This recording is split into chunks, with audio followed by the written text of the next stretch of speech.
Jill, welcome back. Thanks. Podcast times two. We had to get you a stationary chair, though. Yeah, so I didn't rock. But I don't know. This one kind of does a rocky. The first podcast, you were rocking back and forth, but you crushed it, so we want to have you back. Well, thank you. I'm excited. You are doing such amazing work with the guys here in the families that I wanted to specifically kind of hone in on this topic of reintegrating back home post-treatment, which for me and a lot of the guys I talk to is it can be a challenge because it's almost like you guys get us to what I would call like the starting line. Like rehab's not the finish. You don't leave a finished product. Now you have tools, go use them in your life. But before jumping into that, tell us a little bit about your role here. It's changed since the last podcast that we did. Yeah. It has changed. And it continues to change, right? It's like evolving all the time. Yeah. So I'm still lead clinical, but now I'm like overseeing clinical and case management. I help with housing when I can. And I'm also still doing my CSAT role. So I'm helping a couple of guys go through this like reintegration with co-parenting. And so helping with some of that and that communication with, their exes, and how to communicate with them to try to get that co-parenting online. Also helping with disclosure right now, which is a good time. So it's a lot of work. Been there, right? Yeah. So we're doing that as well. So I have a couple of individual clients that I'm seeing that they're also seeing other therapists here, and then I'm coming in as their CSAT. So I'm doing that. And then I'm still doing my partners group, that support group on Wednesday. And then I'm doing this like lead role as well, where I'm supporting my team and the staff. And all of that. So and then pretty much the busiest person alive. I'm putting out all the fires that I can possibly help put out during the day. But I have the best team, so I'm super, super fortunate in that. I feel really blessed, right? So I love it here. We do have we have an amazing team here. Yeah. And it's just fun to see the progression of just our clinical team and everything else and just how well you guys work together. And it's really fun. Yeah, it's a great team. It's fun. Well, you were very instrumental in my life and my wife, Jamie, who you guys have become good friends, and in just helping us know how to relate to one another in what was probably the darkest season of our life in our marriage. But there was a lot of things that were really tough that you had to tell us. But I tell guys all the time, whoever will listen, if you'll do what they tell you to do, it's going to give you a much better chance for you to save your marriage, or, and that can't always happen. And maybe we'll talk about that at some point. Like people have the choice, right? And Jamie had that choice. She chose to do her own work and stay and whatever, but that wasn't my expectation. I didn't know that she was going to. I didn't assume she was going to. But for those that do want to stay, and there's a choice you can make and there's work to be done, but a lot of times it's tough. For instance, like we cut. I was going to blame you. You made us not talk to one another for a long time. That was tough for me, but ultimately, I think it was the thing that really helped us because, and I'm talking a lot in the beginning. I want you to jump in here, but you told me, you said, Andrew, you smoke people. Yep. You remember telling me that? Yeah. And I think we talked about this some on the first episode, and we'll link back to it. But just unpack that idea, because I've used that. I've quoted you a lot on that. Yeah. Well, it's a real thing, right? Like when we're feeling down, right, and we're like longing for like that validation that we need, we go to the people that we know are going to validate us. And that's the people that hurt us, and they're feeling guilty because we're here too. So we're going to smoke our family to help us feel better, right? So we're just using them to make us feel better. So reaching out to them and seeking that validation, and like the last person they want to validate is us, right? Like they don't want to validate you. Right. You being here has created like this peace in the house that every wife that I talk to, they talk about it at some point, right? Like your being here, their husband, their significant other, their partner being here, it creates like this peace in the house that they haven't felt in such a long time. They can finally breathe. They're recognizing like how exhausted they are and how they're finally able to like exhale a little bit. Yeah, like this whole weight has been lifted, right? Yeah. And they can see the big picture. Yeah. And that's when they finally are able to like break down and be emotional. Yeah. And when they recognize, yeah, maybe I don't want to talk to them. I've put so much of myself into this that I need a break too. Mm-hmm. So this is the safest time for that to happen, right? These guys are in containment. They're safe. They're here. This is the best time for me to say like, okay, perfect. Your boundary is maybe you don't want to talk to them right now. This is a great time to do that. Yeah. We can put some separation between you. Let's not have conversations right now. Yeah. And it's the perfect time to allow us to do that. Well, yes, and the same was true with the kids and all that kind of stuff. And I remember one scenario too, and I look back on it, and I have to really I have shame that comes up when I think about it because it's so gross when I was here. But even talking to my kids, at one point we were talking every night, and I remember even you confronted me at one time because I was saying things to the kids that were trying to elicit a response of like, you know, I can't remember exactly what it was, but in a joking way, I was like, oh, I bet you guys don't even miss me. I don't, whatever, like looking for affirmation, whatever. And I remember you pulling me aside, just having a conversation and talking about that. And then eventually we went to not talking to the kids every night to once a week if they wanted to. Yeah. And some weeks they didn't want to. Yeah. Because you're almost gaslighting them, right? You're almost 100%. gaslighting them into like making them feel bad, into 100%. telling you like, yeah, but I do want you home and I do miss you. Right. And at the same time, they can finally exhale too, right? Because Yes. they've been through all of this, right? Yes. And they're watching their mom suffer through this. Yep. They're watching you suffer through this. They're suffering through this. They have to figure out like what their part is in this, right? And how they're supposed to function in all this as well. And it's hard for little people, Yeah. right? And even for these teenagers, right? Yeah. Like they're trying to put all the pieces together as well to try to figure out how to support their other parent, how to support you, how to Yeah. support their siblings. Yeah. So that's why when we talk about like it being a system, right? Yeah. And I think that's part of what you have in here to talk about is the entire system Yeah. is wounded. So like the entire system needs help, Yes. right? Yes. And so that's where I come in again and I figure out like, is the entire system getting the support that it needs? Does Right. everybody have a therapist back home? And if they don't, like, how can I help support that? Right. So my goal is to help the significant other find a therapist, help the children find therapists if they don't have one. I'll send out a ton of resources. And then we have our support groups. So we have a family support group on Wednesday that's led by Brooke Donahue, who's amazing, from 5 to 6:30 every Wednesday. And then there's the support group that I lead for the betrayed partners from 5 to 6:30 every Wednesday. Yeah. And those two groups are really great as well. And the families come together and the spouses come together and they really, really lean on each other Yeah. and then help lift each other up Yeah. through like really difficult times. And Yeah. I've seen really great friendships actually be made in the support group that I lead. So it's been really a wonderful situation.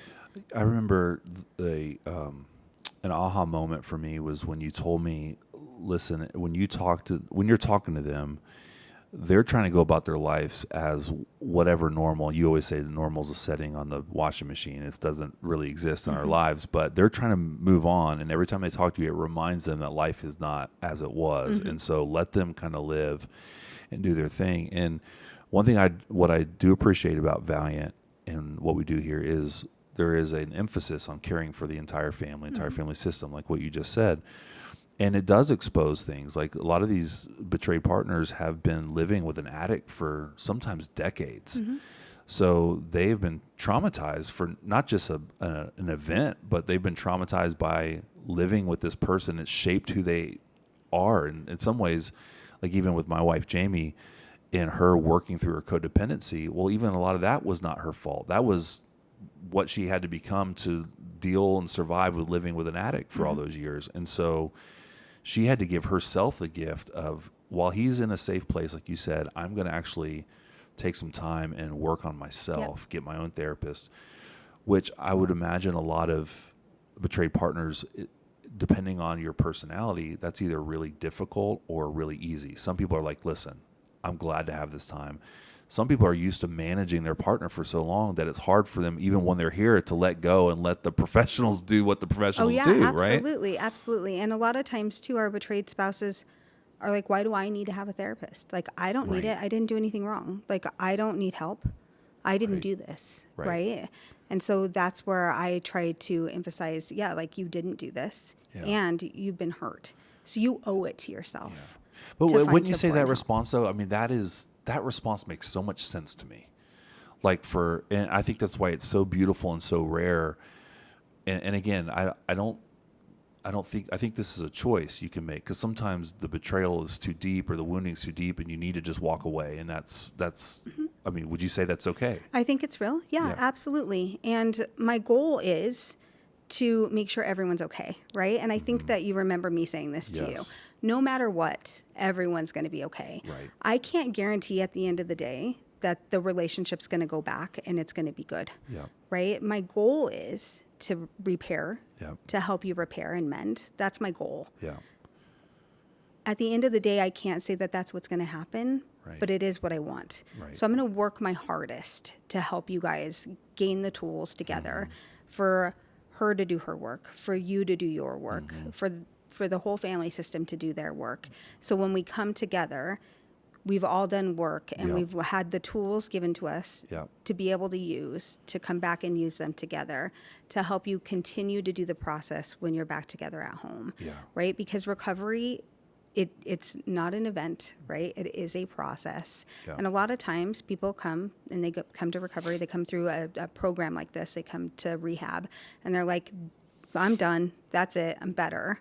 Right? That's not what it is, right? I can You have promise to you no. continue doing it, right? Yep. It isn't over when you leave here. Right. But when we're done and we think we're just better, that's when we get overconfident and things start falling apart, right? Yeah. So it's the same with the system. Like, it just can't stop. Like, we have to continue doing it. We have to continue the work, right? We have to continue our check-ins. We have to Yep. continue our communications. We Yeah. have to continue letting each other know, like, this doesn't feel right. Can you please let me know what's really happening? Yeah. Right? Whatever boundaries you set while you're in programming, whatever boundaries we set when we're having our communication together, when we're sitting down and she's telling you her boundaries and you're agreeing to those boundaries, and then you're telling her your boundaries and she's agreeing to those boundaries, and then you come up with your system and your events and what they're going to look like when you go back. Yeah. If those aren't being abided by when you get back, then you have to talk about, like, why, what's Yes. happening. Yes. And then you're going to follow through with that with an outside therapist when you leave here, Right. right? And I'm going to share that information with them, and they're going to know what that looks like, so you guys are able to communicate that with them So important. as you move through. I mean, Jamie and I just pulled ours back out a few weeks ago because there was a confrontation that she had with me, and she said, "Hey, I've got some fear coming up because I don't feel like you're sticking to that plan that you said." And you know what? She was right. I had to go back and say, "Okay, I did commit to these things." And I think you can have a conversation and change them as you go. Absolutely. As you redraw the boundaries. But if you haven't had that conversation, and my whole thing is about building trust and showing up and being honest and giving her, all those different things that I didn't do for 20 years. It's so important for me to do. And some of them are really small things. They seem like small things, but they're really big to her, right? If I keep doing those things. Mm-hmm.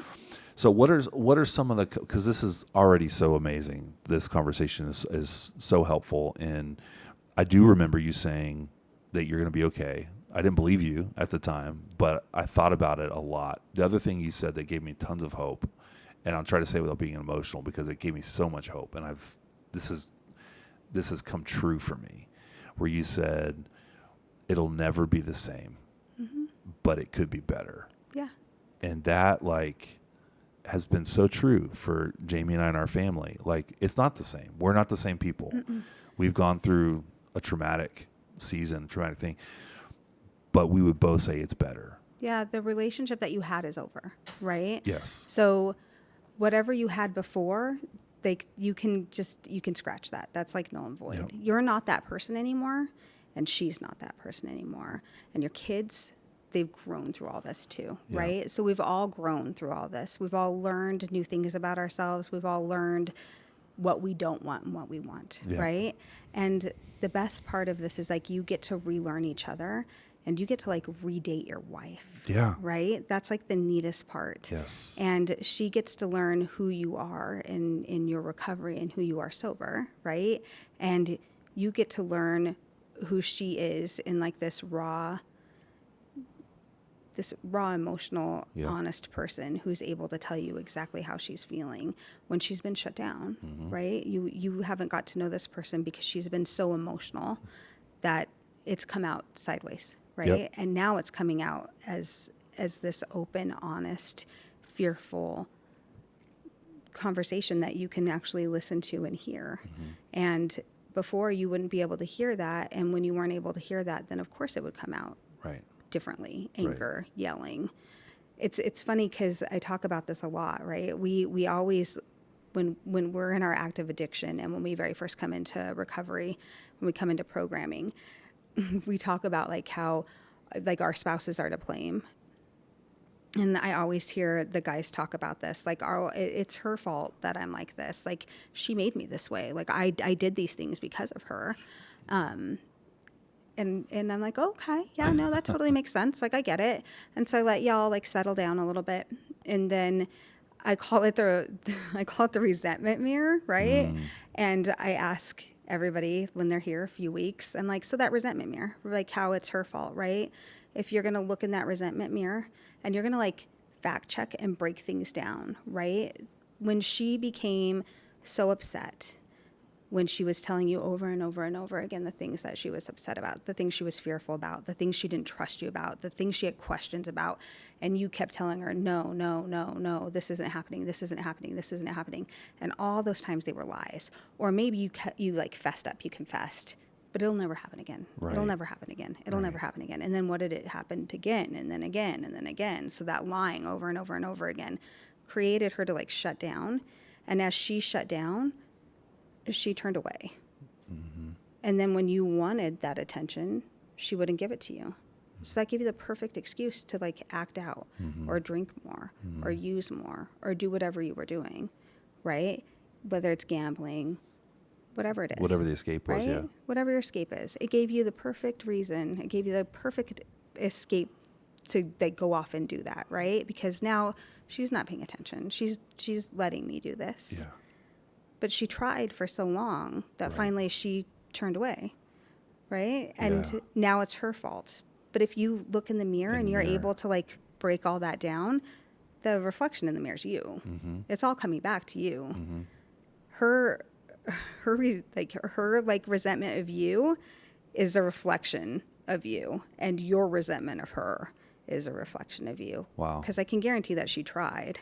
Right. She tried a lot. Right. And then women become crazy after we've tried so many times. And finally we're like, yeah, like I don't yell until I've asked a million times. And then I get angry. Then I get heated. Then I yell. Well, isn't that a big part of it too? For a lot of these women, it's validating that they weren't crazy. Like their hunches and their suspicions and all the things. And a lot of us guys who just would gaslight them and, oh no, that's not what's happening or whatever.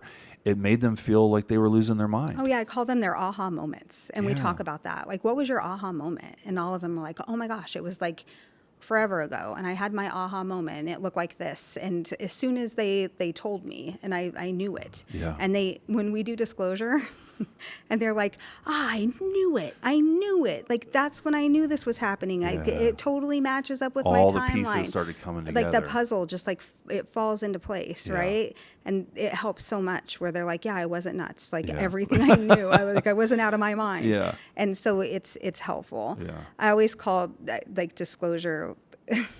It's always so funny. I always call like the disclosure piece for like the beginning, like the very first part of full disclosure, that piece is for the man, right? It helps him feel better, or like I guess not the man. Here it is for the man, but like it's for the perpetrator, because when he does the full disclosure, it's like he feels better after because he throws up on his wife.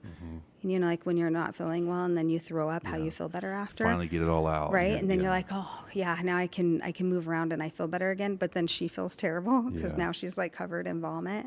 Yeah. So, and then she has to work through that. And then when she gets to write her impact, then it's the same. Then it like passes back. Yeah. Right. And then when amends comes, that's when everything can start working back together. Which, by the way, we should do a whole episode on disclosure, because it actually brings some comfort to know that there is a very clear and intentional process that needs to be worked very specifically and not to, and I know when I was here, I was given a book. We worked through it. Like, it was like, do this. There's tons of science and statistics about it. So just for people who are hearing this idea of disclosure that are listening or watching and like, what is that? Whatever, we should unpack that more. But I'll just say this and we'll move on and you can comment. Please do it with a CSAT or a trained professional. Don't do it on your own. Yeah, no, you need like a CSAT or a CPTT or an ABSAT, like somebody who knows how to do it. That will guide you through so you're not doing partial and all this other stuff that actually turns out way worse. Yeah. So, you don't want staggered disclosure. Yeah. That's a mess. No Right. one wants that. Yeah, it turns into a mess. Which we won't talk about it, but I did fail my lie detector test the first time. Oh my gosh. I had the guy I'm working with right now. I was like, please find Drew and ask him about how he failed poly, but just ask him the story. It's my great. He's like, I'm not going to lead the conversation with that. I was like, I will. Let me help you. I did pass the second time, but anyways, I don't want to get off on that, but that was wild. Pick on you. So I haven't even looked at our questions that we're going to talk about yet. I'm just like going off on a tangent. It's incredible. No, what you're saying is really good. But I do want to talk about what are some of the. Okay, let's go here. What are some of the challenges that men face when they first return home? What are some common ones that you hear? Like trust. Yeah. That's impossible. Like, it's going to come back. It's really slow.